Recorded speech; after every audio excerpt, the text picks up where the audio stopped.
get back on the YouTube feed. Okay, and we are live. Welcome to this week's episode of Couch Coaches. I'm DJ, and this is the I can't do an intro today. Geez. We're doing this podcast live because I don't know how to edit and I refuse to learn. I'm your host, DJ. I'm here with your co host, Sam. How are we doing today, Sam? Oh, pretty good. Ready? Tough week of football for a Bengals fan. I saw there were some more injuries, but it was pretty good weekend of football though. Yeah, I mean, it was fun. Our teams played each other, and, you know, happy the Lions got a win, but now we're down another corner. Oh, you guys lost a corner? I didn't. I missed the game. Yeah, I was at the so Colts Raiders. So. the week prior, DJ Reed went on IR with a hamstring, and now Dan Campbell has assured us it's not season-ending, but Terrion Arnold's going to miss significant time with a shoulder injury now, so we're down our top two corners. Yep. Yeah. I mean, I don't know what. They have like such bad luck with health on defense. It sucks. Yeah, Because like and last year they had such a solid defense throughout the year, and then so many injuries, and it's kind of happening again. yeah, at this point, it's Especially in like, the do defensive backfield. they need to fire their strength and conditioning coach because it's just been a problem 2 years in a row now. Yeah. It's kind of like that with like in baseball with the Reds. Like I'm constantly just like, what is the deal with our strength staff? Because this is unacceptable. Because it's just constant. I mean, at a point when it's like when it's a pattern like that, it's like what? And a lot of times, like, which I don't know if this is the case for the Lions, but with the Reds, like injuries will take longer than they should, and just like it's like oh yeah, but So before we get into our I main mean, do you think? topic of the day, sorry, I just thought of this. Didn't mean to cut you off. With you wanting the Zach Taylor Oh, you're experiment good. to end, who do we think the first coach to get axed this season will end up being? I don't think the Bengals are the type to just fire somebody mid-season like that. Maybe them, but I lean towards Mike McDaniel, like the Dolphins will do shit like that. That's a Dolphin or stuff like that. The Dolphins are a axe the coach mid-season kind of franchise, in my opinion.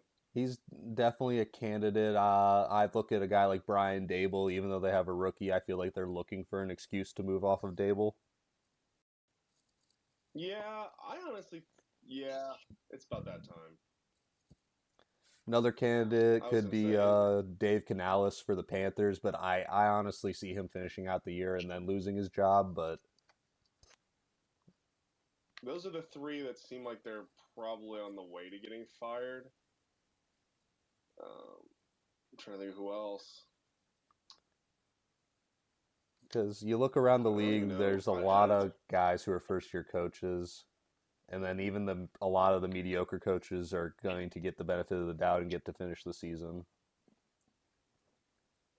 Yeah, I would say Mike. That would just be my pick. I mean, because they're a pretty dysfunctional organization, but I could see them because I mean I think the Panthers at this point care a fair bit about optics because their optics have been pretty bad the last few years I mean, I can with their see, owner. unless Bryce Young really steps up his play down the stretch, I could see the Panthers moving off Canales and Young and starting over again because that's kind of the organization I think they are.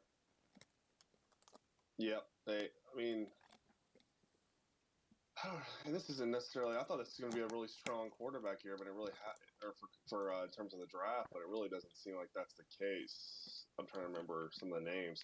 The one I'm highest on right now by a lot is Dante Moore from Oregon. I've only gotten a chance to watch one of his games this season. I think I watched one of his games at UCLA when he was a true freshman, which I would say he's a completely different player since then. But that's the guy who I'm looking at. You know, Panther, like you know those memes with Squidward pointing, and that's kind of how I look at Dante Moore or Dolphin too. That's another one. I just don't know. I don't know if the Yeah. Dolphins can move off of Tua with that contract quite yet. I'm not sure. How many years do they have on that? Yeah, that's true. I feel like, do NFL contracts have? No, not usually. I would say injury provisions. Not usually. No, So that's just whatever guaranteed money you get is your insurance protection, essentially. okay. Yeah, But that contract's pretty hefty. I actually forgot they paid him, to be honest. But every so quarterback this, gets yeah. paid if you're half decent. Yeah, his cap hit this year And then is also, 39 million. oh my gosh, that's why I'm almost like on in the feeling of giving Mike another year, but I just that they just love firing their coaches.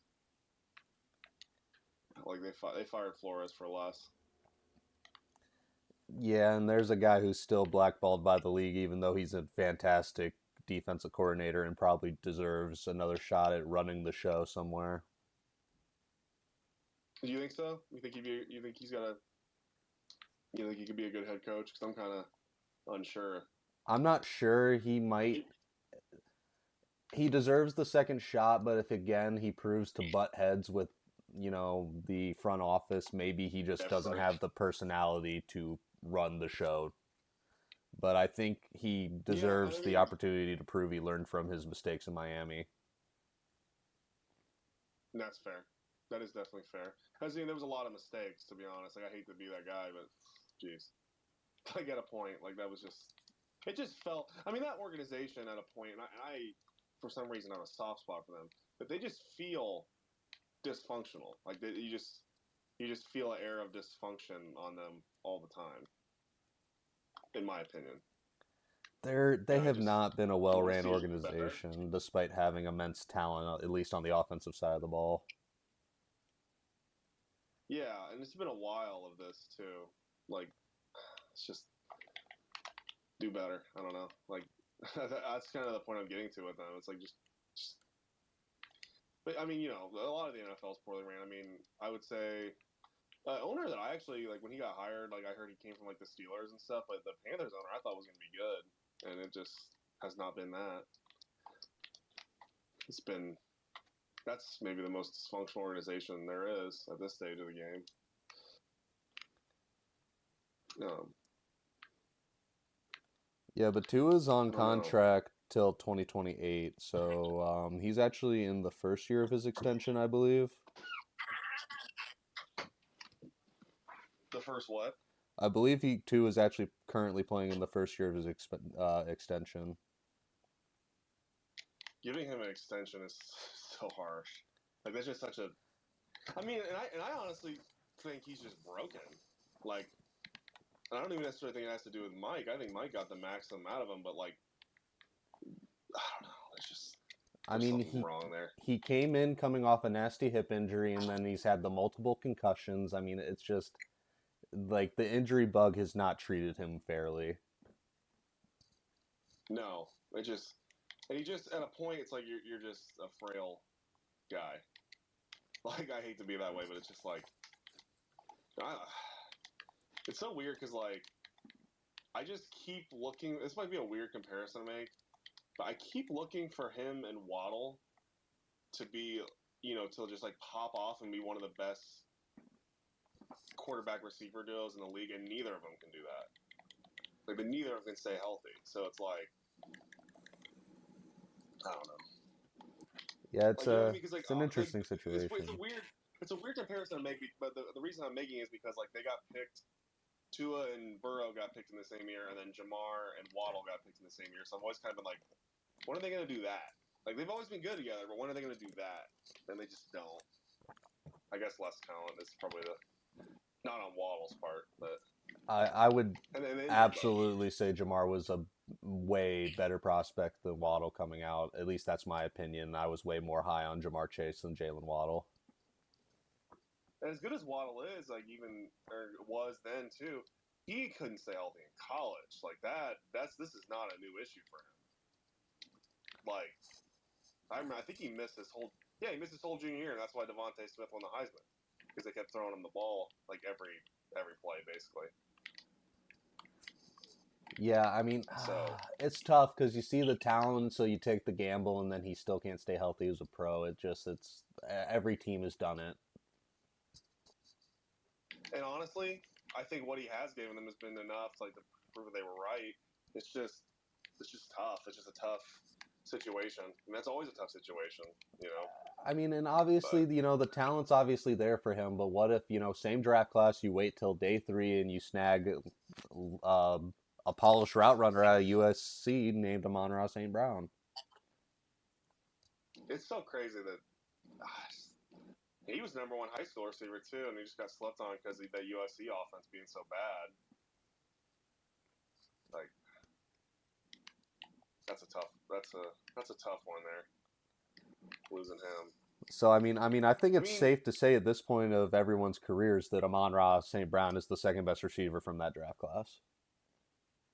yeah, I was gonna say second best. I would definitely give him. I was about to say I don't think he's better than Jamar, but No, he's not. like, Jamar's talent, the production is similar, but they get it done in different ways. It's very evident that Jamar is the better player. yes, more complete. I would say too. Because I just don't think a slot can ever be the best receiver in football. I think that title's always going to go to a true X receiver. 100. Yeah, I agree with that 100%.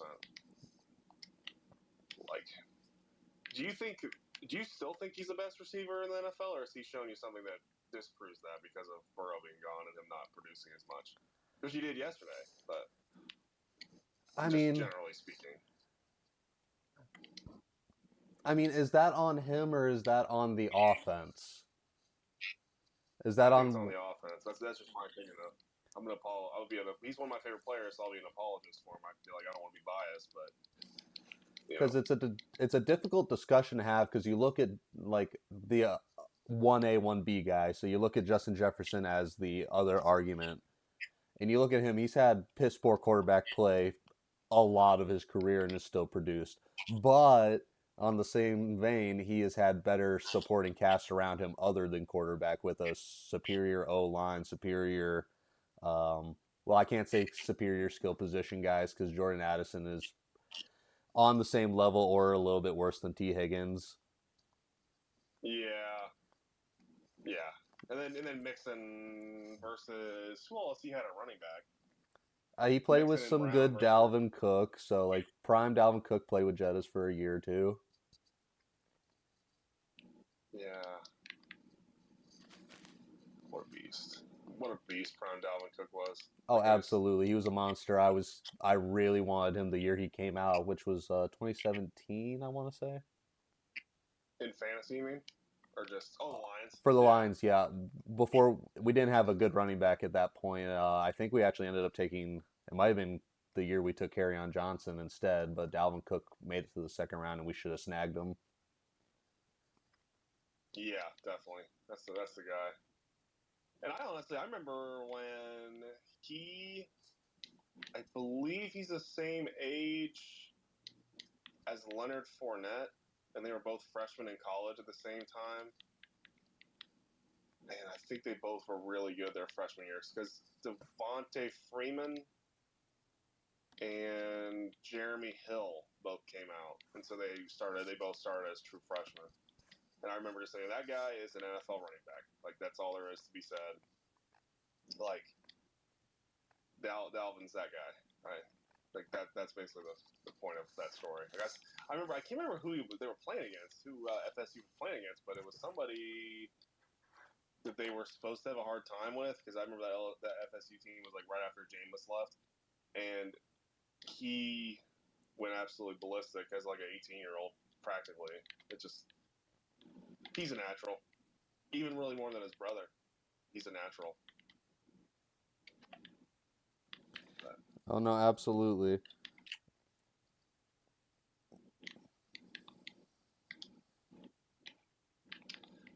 yeah. But is there any NFL score, any like final score from last week that really shocked you in particular?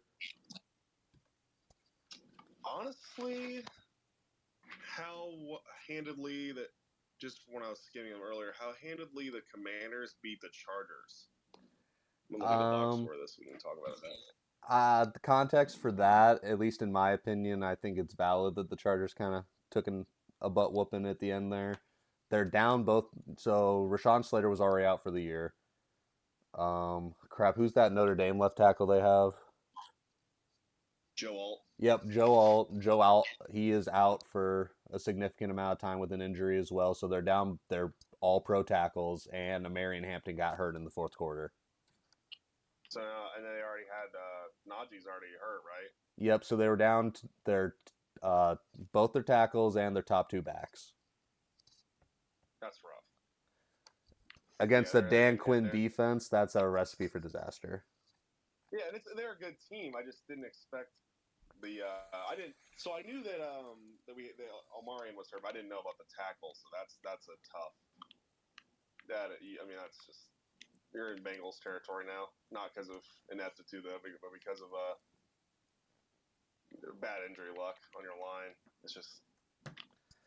Yeah, I think it's unfortunate to say after such a strong start, I think the injuries might be too much for them to overcome unless Justin Herbert starts playing at just a superior level than what he has, and he's already played good football this year. Yeah, like a Josh Allen level, like last year. Yeah, he's going to need to elevate his game even further for the Chargers to remain competitive in a very tough AFC. The one that stood out the most to me was going back to Thursday. Did you catch any of that Niners-Rams game? No, I didn't. What happened in that game? So the Niners ended up winning a tight game in overtime on a field goal. And the thing that was just so shocking to me was the fact that the Niners even kept up because they were down all of their skill position guys except for Christian McCaffrey. There was no Brandon Ayuk. Obviously, he's still on IR. There was no Ricky Pearsall. There was no Jawan Jennings. There was no George Kittle. There was no Brock Purdy. That is insane. Not to mention they didn't have a starting quarterback. That's crazy. Mac Jones looked fantastic. He hooked up with his former New England Patriots receiver Kendrick Bourne a lot, and it was effective. Yeah, I forgot. Because everybody was talking about Kendrick Bourne, I was like, I didn't understand the context of it. That's amazing, though. That just shows. People want to talk about Shanahan. That's amazing. He's an amazing coach. He really is an elite offensive mind to be able to pull off a upset victory of that caliber. Little caveat to that, short week games are always goofy, so that definitely played into his benefit. Oh yeah. 100% agree. Never bet on a short week, man, and goofy things always happen on Thursday Night Football. Yeah. For all my gamblers out there, I'm telling you, never take a Thursday bet. It's dumb. It's a short week. No one's prepped. It's never going to go the way you think it will. It's just going to be, yeah.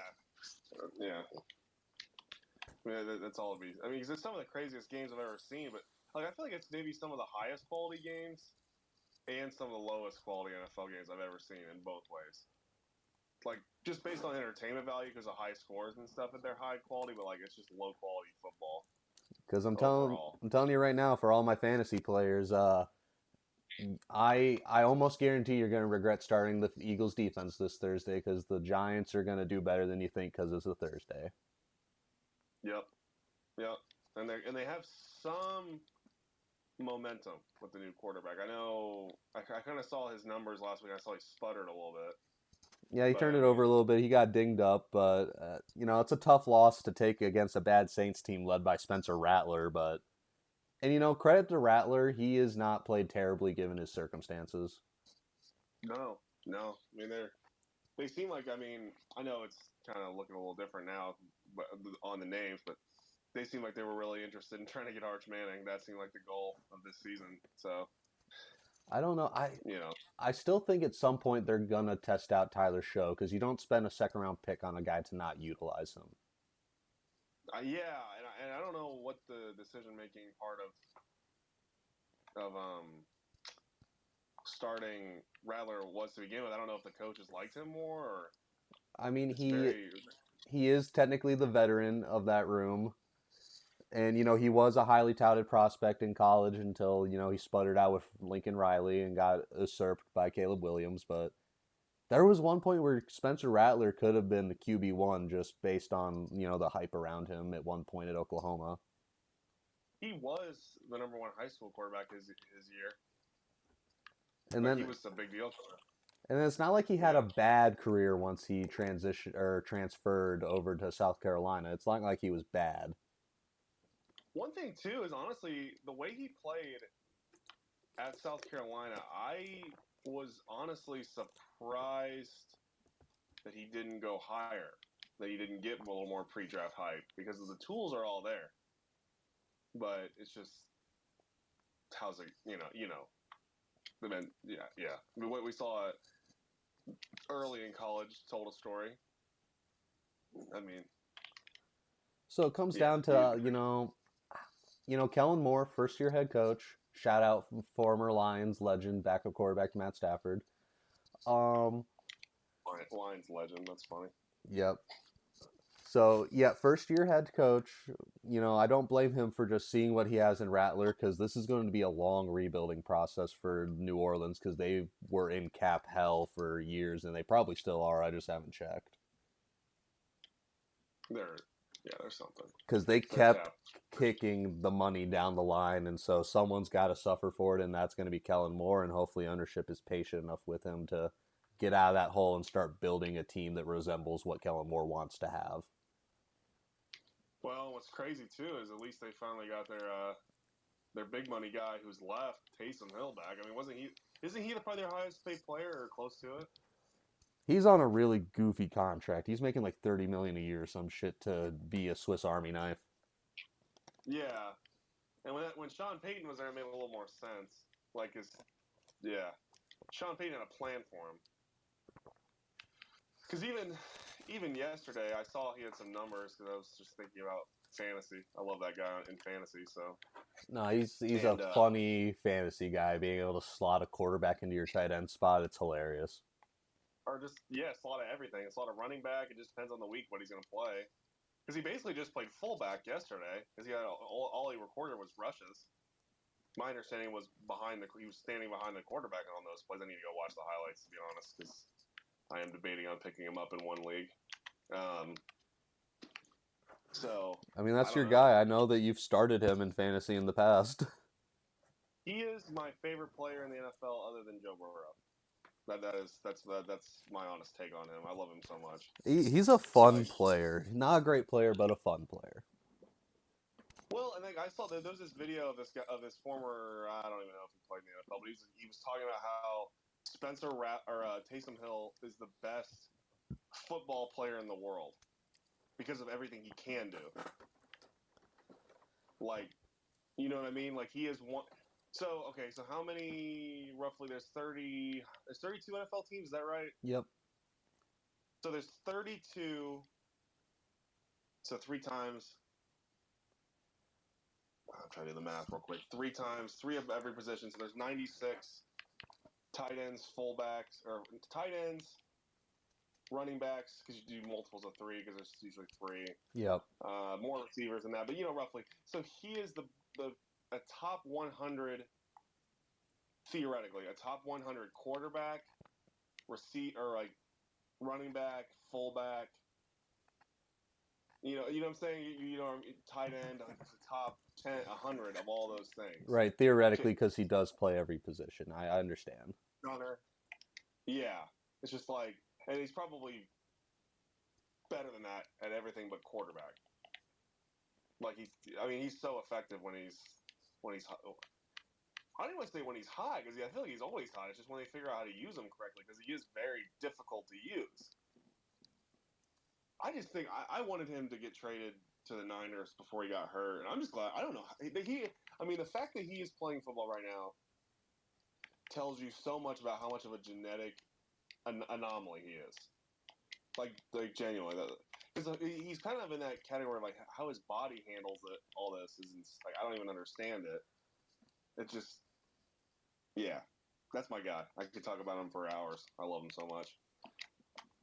No, it's definitely a very fascinating player.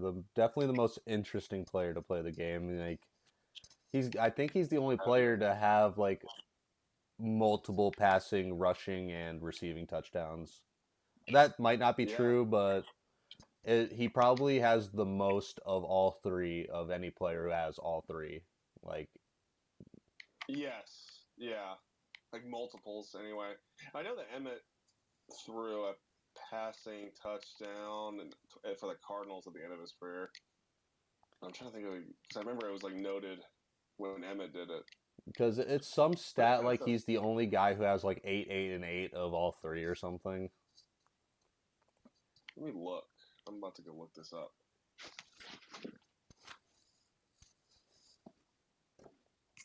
Because he's just a very fascinating player. Like people should be talking about him for decades to come, just because of how weird his stat lines are.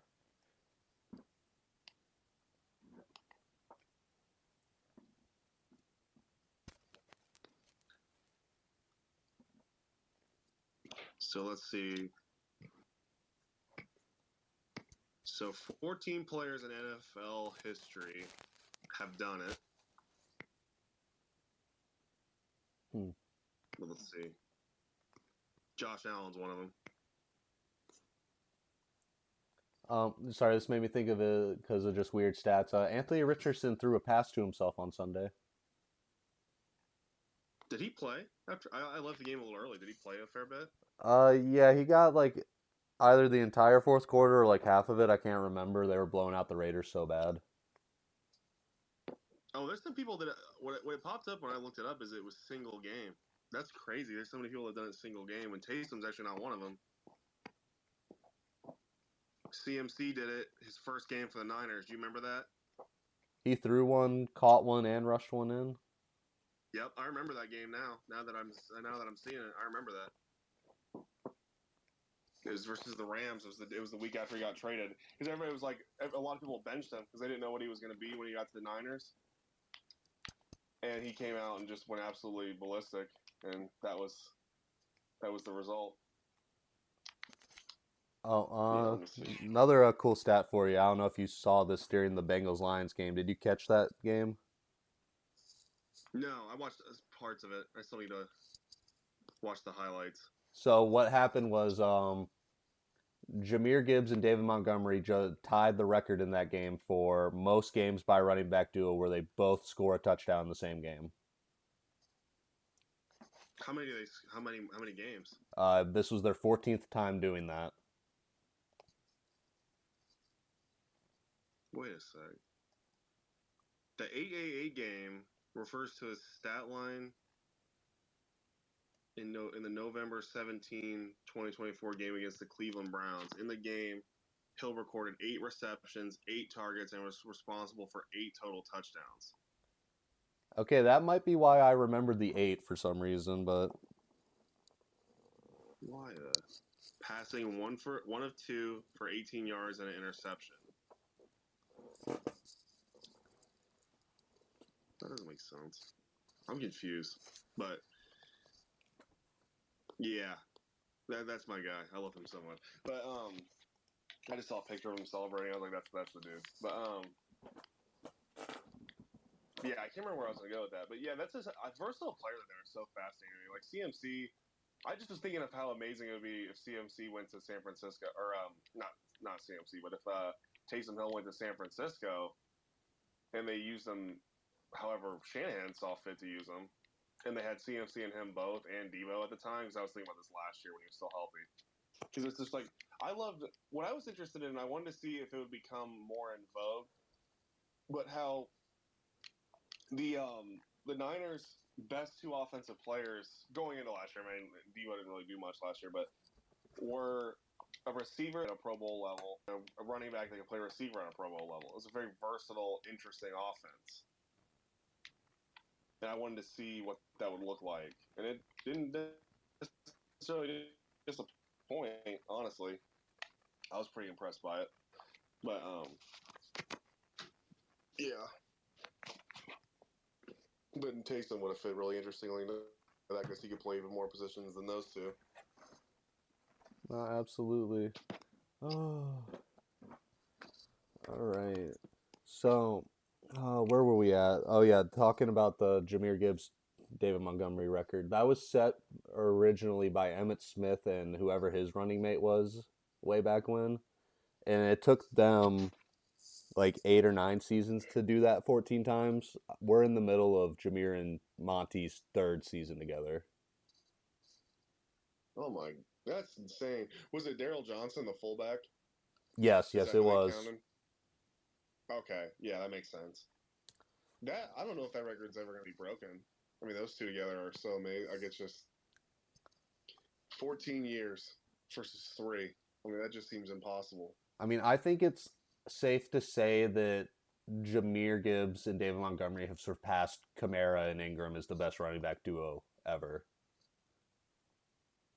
And you think that was those were the premium too I before? when I look back at because back in the 80s and 90s that sort of dynamic wasn't really a thing. It was all Yeah. so you look at like that really hasn't If you happened count until the modern so game. if you count, do you count the fullback or are you talking about? I'm talking strictly running back duo because obviously fullbacks were more prominent, but they still weren't putting up the kinds of numbers that you would see Jameer Gibbs and David Montgomery have together. Okay, that's fair. And so you think? Okay, so I'm trying to think of who else would even be in that conversation. I feel like I'm forgetting some key. I mean, another The fact, duo like, that I would put into that conversation would be prime Devonta Freeman and Tevin Coleman. yes, yeah, that was one of the early ones. Speaking of Shanahan, but that was one of the early ones. That was a great RB duo. Who did The who else real played? OG one was CJ Spiller, and who was the other guy Buffalo had? Wow, that's a good question. That was the OG running back duo, Spiller and whoever that other guy was, whose name escapes me at this moment. I want to say it was like Frank something.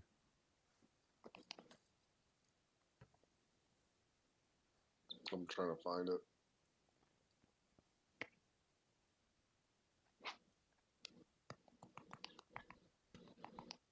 He was so good. Fred Never forget how Jackson, good. CJ Spiller, and Fred Jackson. Oh, we talked about. I was like, they were. He was. Yeah. Let me see. What year did they really both play well?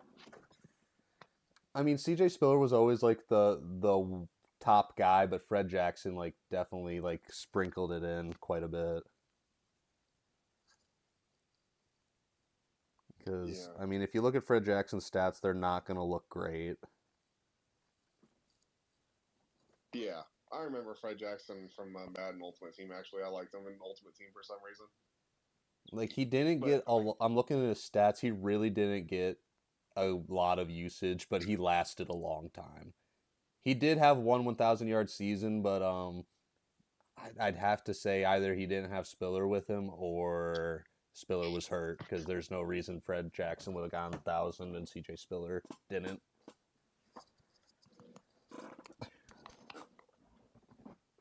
I need to look it up.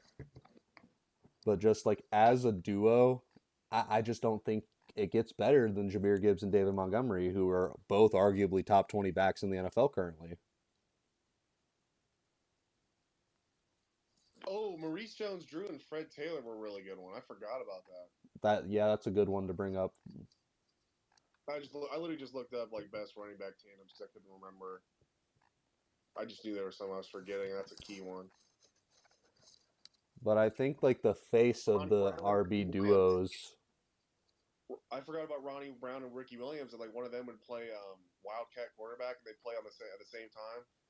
That's a good one. Yeah, but I think about it. I feel like the gold standard is Kamara and Ingram, and then I see Gibbs and Montgomery just doing the same thing at an even higher level, in my opinion. Yeah, I feel like too. Like they, I mean, is Demont? How old is Demont? Like, is this his 5th year?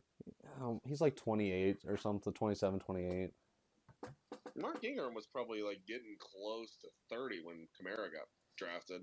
Yeah, Ingram was already getting up there. Because I always think too, like another running back duo that people kind of forget if I'm remembering this right, let me go back and look.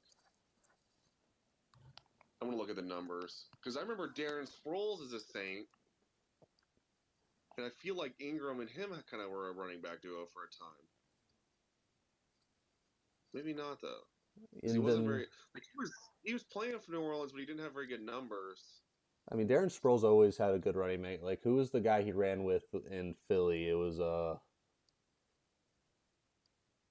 it was like a white running back too. Why can't I remember this? It's just like they're so rare. I should remember them. Yeah. So in New Orleans, he had like 1,300 all-purpose yards, 911, 824. So let me see how good Ingram was those years. Pierre Thomas was their other main back in the first year of that. Oh, Darren Sproles played with Shady. Yes, that was a good running back duo. Okay, Mark Ingram was their lead rusher that year, but still not very good. Because I just was remembering them as being kind of better than they probably were together.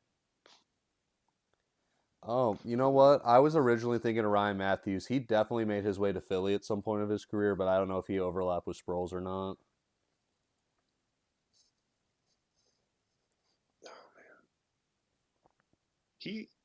I think he led them in scrimmage yards like a bunch of times. Sproles did, but yeah, Sproles and did. And then I feel like Reggie Bush had a running mate, but he always does that. Sean Taylor always does that. Maybe I'm remembering this wrong. Sean Payton. Maybe. Say again. Sean Payton. Yeah. What I say? Sean Taylor. It's all good. Oh yeah. Duh. I might have read Taylor, to be honest with you, and that's why I said it. Nah, I make those mistakes too. But anyways, I didn't really remember.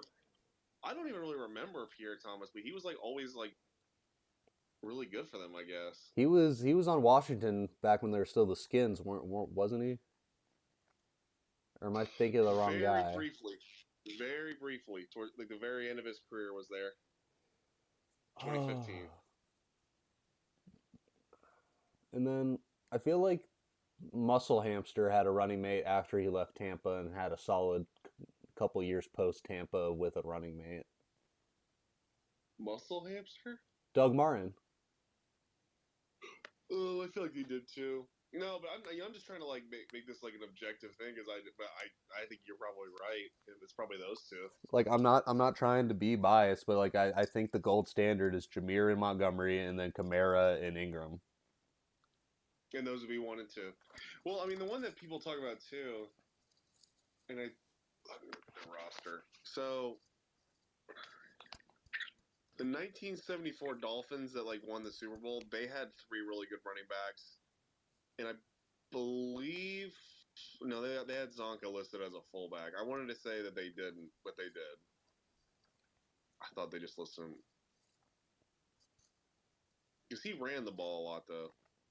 Yeah, So yeah, I was gonna say the Dolphins backfield as a total probably might be the best, but running back duo, halfback duo, you know what I mean? Like just traditional halfback, basically. That would definitely have to be the two of them. Also, you just want to switch the topic? Yeah, you wanna? Yeah, I can rename the stream if you want because I feel like we've definitely. Yeah, this is and we're deep diving this. Let's just keep going, and we can just recycle next week's topic. Yeah, Sorry, absolutely. We made it a little meta, but I was just thinking of what time it was, and I was like, oh, geez. But yeah, I mean, those are the two. I mean, and I'm trying to think. There's just nothing. I've never seen anything like it. Because the thing about this too, how many years were Mark Ingram and Kamara that good together? Like 2? 2 or 3. So it was a very short-lived stretch.